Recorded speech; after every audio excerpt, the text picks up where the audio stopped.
नमस्कार दोस्तों, स्वागत करता हूं मैं आप सभी का एक बार फिर से आपके अपने इस यूट्यूब चैनल पर। आज दोस्तों हम ये थर्ड चैप्टर कंप्लीट करने वाले हैं और थर्ड चैप्टर के लास्ट पार्ट में क्रिटिसिज्म रह गया था, वो हम अभी डिस्कस कर लेंगे।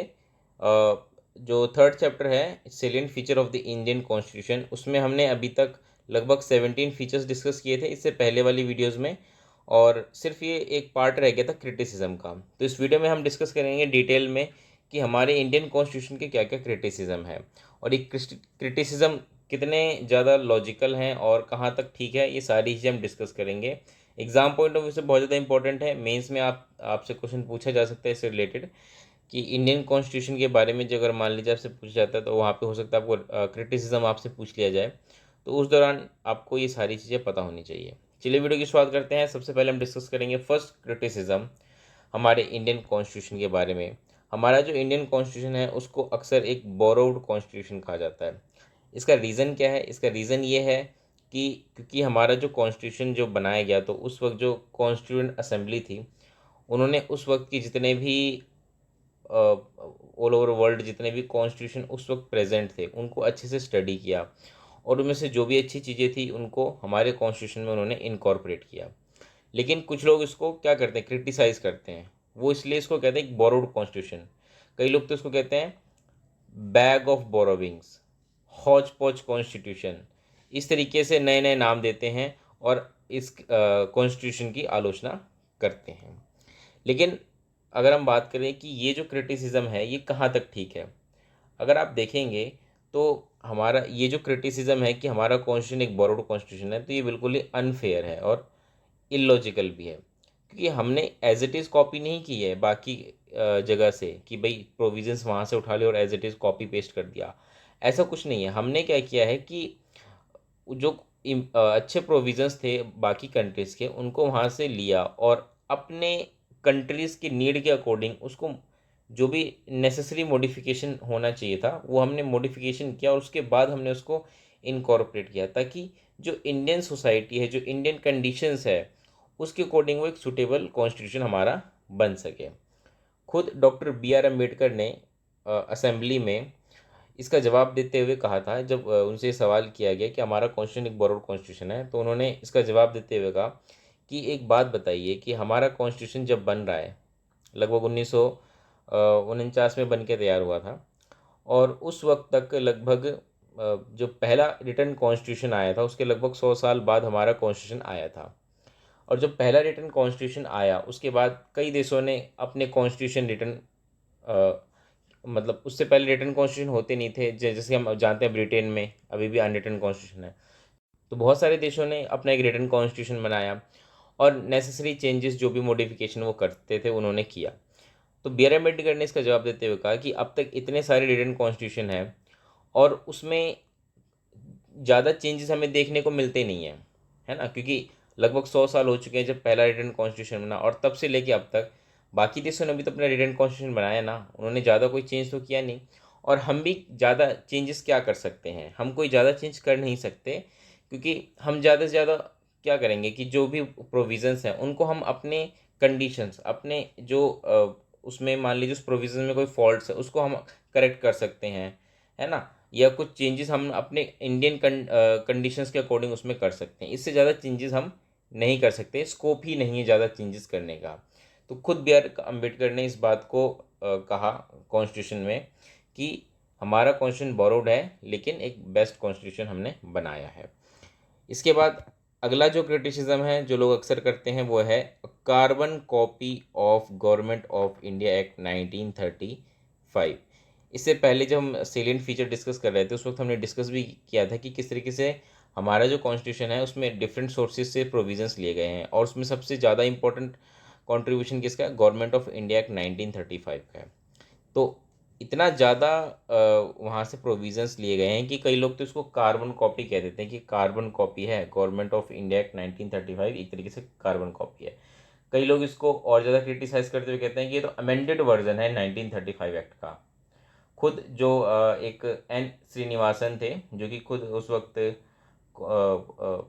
इन्होंने क्रिटिसाइज करते हुए कहा है कि both in language and substance a close copy of the act of 1935, कि 1935 तो कुछ नहीं है, बस एक लैंग्वेज और बिल्कुल सब्सटेंस के मामले में बिल्कुल क्लोज कॉपी है। किसका? गवर्नमेंट ऑफ इंडिया के 1935 का। खुद इसी तरीके से सर आइवर जेनिंग्स, जो कि एक ब्रिटिश कॉन्स्टिट्यूशनलिस्ट हैं, उन्होंने कहा है कि जो कॉन्स्टिट्यूशन है ना, ये directly government of India act 1935 से ड्राइव किया गया है और बहुत सारे इसके प्रोविजंस हैं वो वहाँ से बिल्कुल कॉपी किए गए हैं। ये क्रिटिसाइज करते हुए उन्होंने सारी बातें कही हैं। इसके अलावा पी.आर. देशमुख, जो कि एक मेंबर थे कॉन्स्टिट्यूंट असेंबली के, उन्होंने कमेंट करते हुए ये कहा है कि हमारा जो कॉन्स्टिट्यूशन है ये एक तरीके से क्या है, गवर्नमेंट ऑफ इंडिया एक्ट 1935 ही है, बस एक अडल्ट फ्रेंचाइजी इसमें और ऐड कर दिया गया है। अदरवाइज हमारा जो कॉन्स्टिट्यूशन है वो कुछ नहीं है, गवर्नमेंट ऑफ इंडिया एक्ट 1935 ही है। तो इतना सारा क्रिटिसिज्म होने के बाद भी डॉक्टर बी आर अम्बेडकर ने इसका जवाब देते हुए कहा कि ये जो उन्होंने असेंबली में जवाब देते हुए कहा कि देखिए, जो हमारे ऊपर जो आरोप लगाए जा रहे हैं ना कि गवर्नमेंट ऑफ इंडिया की 1935 की कॉपी ही है, हमने कुछ नहीं किया, हमने बस 1935 एक्ट को रिप्रोड्यूस कर दिया है। उन्होंने कहा कि देखिए, इस चीज़ के लिए मैं माफ़ी नहीं मांगना चाहूँगा क्योंकि हमने ऐसी कोई गलती नहीं की है, और अगर हम कहीं से कोई प्रोविज़न्स उठा भी रहे हैं तो इसमें कोई भी बुराई नहीं है। ठीक है, क्योंकि क्या है, कोई भी एक्ट है, मान लीजिए कोई भी प्रोविजंस है या कोई भी आइडियाज़ है, पॉलिटिकल आइडियाज़ है, उस पर कोई पेटेंट राइट थोड़ी होता है किसी का। अगर गवर्नमेंट ऑफ इंडिया के 1935 में कुछ अच्छी चीज़ें हैं तो हम उसको ले सकते हैं, उस पर कोई ब्रिटिशर्स का कोई पेटेंट थोड़ी है कि भाई वही यूज़ करेंगे, हम उनको यूज़ नहीं कर सकते।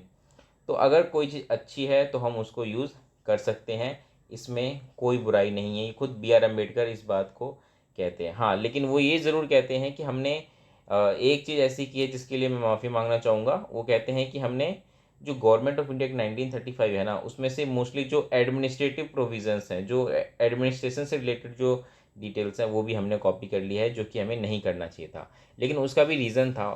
रीज़न ये था कि देखिए, उस वक्त क्या था कि हमारा देश जस्ट आज़ादी हुआ था और उस वक्त हमारे पास इतने ज़्यादा रिसोर्सेज भी नहीं थे। तो इस वजह से क्या था कि एक एडमिनिस्ट्रेशन को अचानक से चेंज कर देना बहुत मुश्किल काम होता है, और ये बहुत ही स्मार्टली तरीके से बी आर अम्बेडकर जी ने किया था कि उन्होंने वो इस चीज़ को समझते थे कि एडमिनिस्ट्रेशन को अचानक से नहीं बदला जा सकता है ना। उस वक्त के जितने भी ऑफिसर्स थे, खासकर जैसे आईएएस आईपीएस ऑफिसर्स थे, उनको अचानक से आप कैसे बदल सकते हो, है ना। नए ऑफिसर्स अचानक से कहाँ से ला सकते हो, ये सिस्टम अचानक से थोड़ी बदल सकते हो आप। जो आईएएस होते हैं, उस वक्त जो हुआ करते थे कलेक्टर्स, उनके पावर्स को चेंज थोड़ी कर सकते हो अचानक से। नए उनके कार्यों में बदलाव थोड़ी कर सकते हो अचानक से। तो ये सारी चीज़ें अचानक से नहीं हो सकती हैं, इसलिए उनको ये चीज़ पता थी कि एडमिनिस्ट्रेटिव चेंज अचानक से लाना बहुत मुश्किल है। इसलिए उन्होंने मोस्टली चीज़ें जो गवर्नमेंट ऑफ इंडिया की 1935 की थी उसी को ध्यान में रखते हुए सेम एडमिनिस्ट्रेटिव सिस्टम को रखा। तो इस चीज़ के लिए वो कहते हैं कि आई एम सॉरी अबाउट।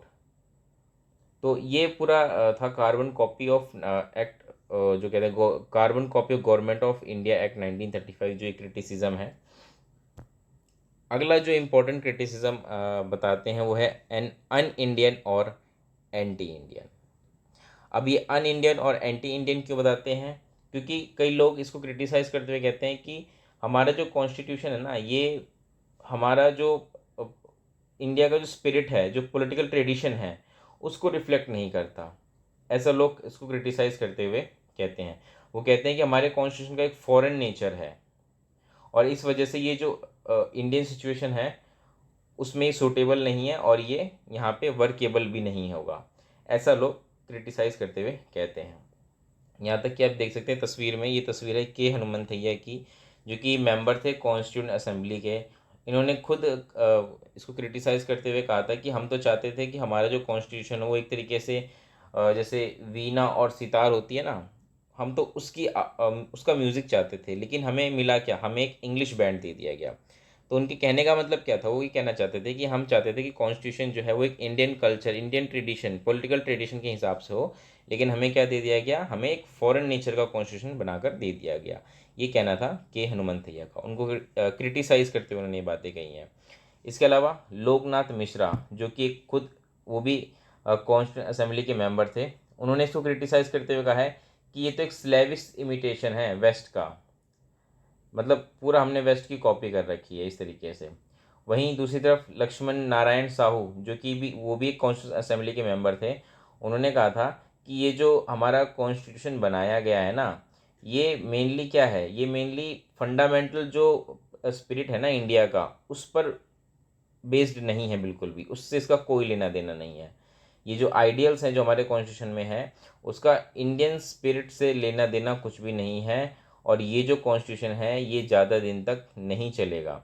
ये ऐसा कहना था लक्ष्मी नारायण साहू का। तो इस तरीके से देखिए लोगों ने इसको कितनी ज़्यादा तरीके से क्रिटिसाइज़ किया, लेकिन कहते हैं ना कि बहुत कुछ चीज़ें समय भी बता देता है। लेकिन हमारा कॉन्स्टिट्यूशन देखिए तब से लेके अब तक बिल्कुल अच्छे से वर्क कर रहा है, और कई चीज़ें हैं हमारे कॉन्स्टिट्यूशन में जो कि बहुत ही अच्छी हैं, बहुत ही यूनिक हैं, जो कि इसको बाकी दुनिया से बिल्कुल यूनिक बनाती हैं, है ना। ये फीचर्स हम ऑलरेडी डिस्कस कर चुके हैं।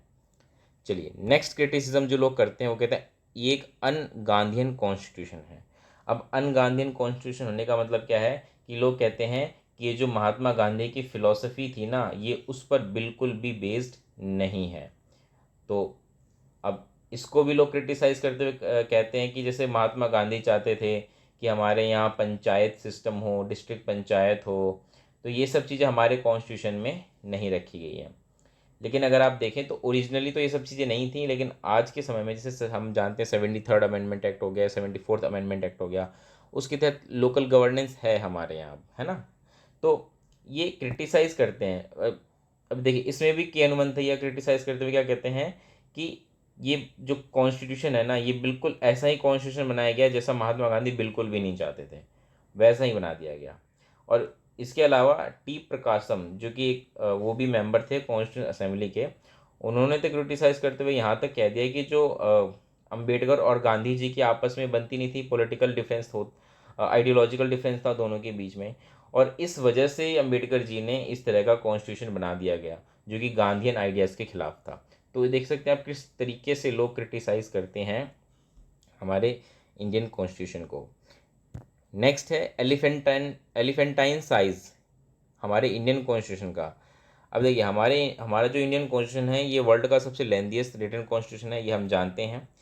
लेकिन कई लोग इसको भी क्रिटिसाइज़ करते हैं, है ना। कुछ लोग इसको पॉजिटिव भी लेते हैं, लेकिन कुछ लोग इसको क्रिटिसाइज़ करते हैं। जैसे आइवर जेनिंग, जो कि ब्रिटिश कॉन्स्टिट्यूशनलिस्ट हैं, ये कहते हैं कि हमारा जो प्रोविज़न्स है ना, एक तो ये बोरोव्ड है ही है, लेकिन इसके अलावा हमारे कॉन्स्टिट्यूशन में बहुत सारी चीज़ें जो हैं वो वेल सिलेक्टेड नहीं है, मतलब कुछ भी उठा के डाल दिया, अननेसेसरी चीज़ें भी हैं, और कहते हैं कि ये तो बहुत ज़्यादा लॉन्ग एंड कॉम्प्लिकेटेड है।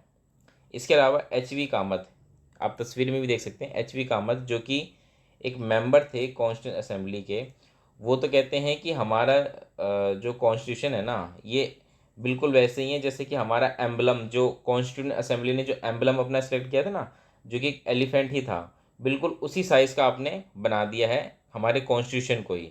मतलब जैसा नाम वैसा काम, हमारा कॉन्स्टिट्यूशन असेंबली का जो सिंबल था एलिफेंट, आपने हमारा कॉन्स्टिट्यूशन भी एलिफेंट जैसा बना दिया, इतना बड़ा, इस तरीके से बल्कि।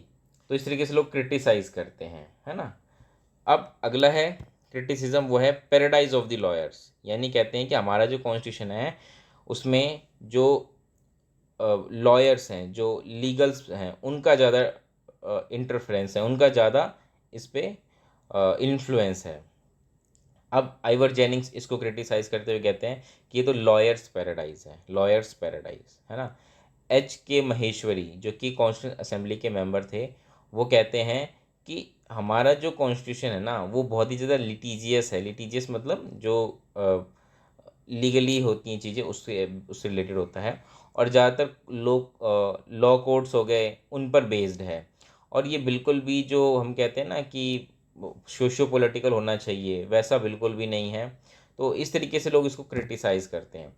वो यहाँ तक ये भी कहते हैं कि ये जो हमारा कॉन्स्टिट्यूशन है ना, जो बना रखा है जिस तरीके से, इससे कोई ख़ास होने वाला नहीं है, लेकिन हाँ, इससे जो लॉयर्स हैं ना उनके लिए नौकरियां ज़रूर बढ़ जाएंगी, क्योंकि उनको काम मिलने लगेगा इससे, क्योंकि सारा कुछ तो इन्होंने क्या कर दिया, लॉयर बेस्ड, लॉयर मतलब जो हमारा डॉक्यूमेंट बनाया है कॉन्स्टिट्यूशन, उसको तो सारा पूरा ऐसा बना दिया जैसे कि लॉ डॉक्यूमेंट हो कोई। इस तरीके से उन्होंने इसको क्रिटिसाइज़ करते हुए कहा है। इसके अलावा पी आर देशमुख, जो कि वो भी एक मेंबर थे असेंबली के, उन्होंने इसको क्रिटिसाइज़ करते हुए कहा है कि हमारा जो कॉन्स्टिट्यूशन बनाया गया है उसमें इतने सारे जो आर्टिकल्स रखे गए हैं, हमें लगता है कि आर्टिकल ना बिना वजह कॉन्स्टिट्यूशन को बहुत ज़्यादा बल्कि करते हैं, बहुत ज़्यादा पॉन्डरस हैं, मतलब इस तरीके से बना दिया है जो कि जैसे कि लॉ मैनुअल हो, है ना। और इस तरह के डॉक्यूमेंट्स जनरली होते नहीं है कॉन्स्टिट्यूशन के। आप वर्ल्ड के कॉन्स्टिट्यूशन को देखेंगे तो जनरली इस तरह के डॉक्यूमेंट्स होते नहीं हैं जिसमें कि इतनी ज़्यादा मतलब कि वर्बीज होती है, लॉ से रिलेटेड जो टेक्सोनॉमीज होते हैं, वर्ड्स होते हैं, ये इतनी सारी चीज़ें ऐसी होती नहीं है। ये क्रिटिसाइज़ करते हुए इसको लोग कहते हैं। ठीक है, तो इस तरीके से आप देख सकते हैं हमारे कॉन्स्टिट्यूशन को कितना ज़्यादा लोग क्रिटिसाइज़ करते हैं। हमने मेन क्रिटिसिज्म जो थे वो डिस्कस कर लिए हैं इस वीडियो में। तो उम्मीद करता हूँ आपको वीडियो पसंद आई होगी। इस वीडियो में हम इतना ही डिस्कस करेंगे। इसी के साथ हमारा जो चैप्टर है third, Cillian feature of Indian constitution, वो कंप्लीट हो चुका है। अब हम नेक्स्ट वीडियो में हम फोर्थ चैप्टर डिस्कस करेंगे, इंडियन पॉलिटी का। तो इस वीडियो में इतना ही रहेगा। वीडियो पे बने रहिए। वीडियो को लास्ट तक देखा आपने, उसके लिए धन्यवाद। अगर आप हमारे चैनल पर नए हैं और पहली बार हमारी वीडियो देख रहे हैं तो हमारे चैनल को सब्सक्राइब करके जाइएगा। मिलेंगे दोस्तों अगली वीडियो में।